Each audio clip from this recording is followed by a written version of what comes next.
एक बार गौतम बुद्ध वैशाली नगर में धर्म प्रचार के लिए जा रहे थे। जब वे नगरी के बीचों बीच गुजर रहे थे, तब उन्होंने देखा कि कुछ सैनिक एक लड़की का पीछा कर रहे हैं। तभी वह डरी हुई लड़की एक कुएं के पास जाकर खड़ी रह गई और वह हाँफ रही थी और प्यासी भी थी।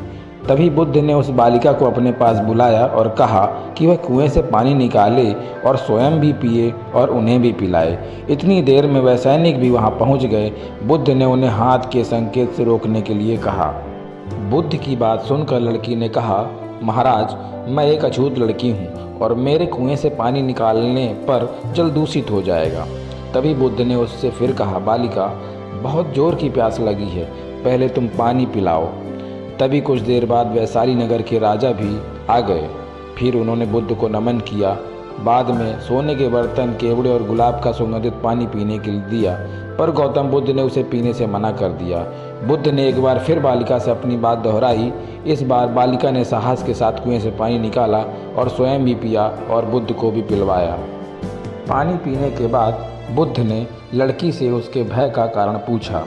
तब उस बालिका ने बताया, मुझे संयोग से राजा के दरबार में गाने का अवसर मिला था और राजा ने मेरा गीत सुनकर मुझे अपने गले की माला पुरस्कार स्वरूप दी थी। लेकिन उन्हें किसी ने बताया कि मैं एक अछूत लड़की हूँ और यह जानते ही राजा ने मुझे अपने सैनिक को मुझे जेल में डालने के लिए बोल दिया।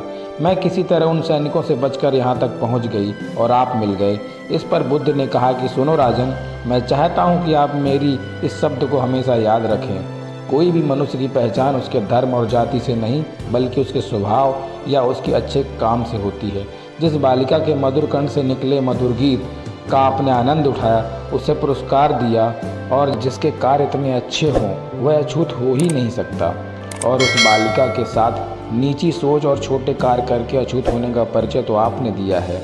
इसीलिए मेरी नज़रों में यह बालिका नहीं, बल्कि आप अछूत हैं। तभी राजा बुद्ध के सामने शर्मिंदा होने के अलावा और भी कर क्या सकते थे। उन्होंने बुद्ध से क्षमा मांगी और वह वहाँ से चले गए। इस कहानी से हमें यह सीख मिलती है कि कोई भी इंसान अपने कार्यों और कर्मों से बड़ा बनता है, ना कि अपने धर्म या जाति से।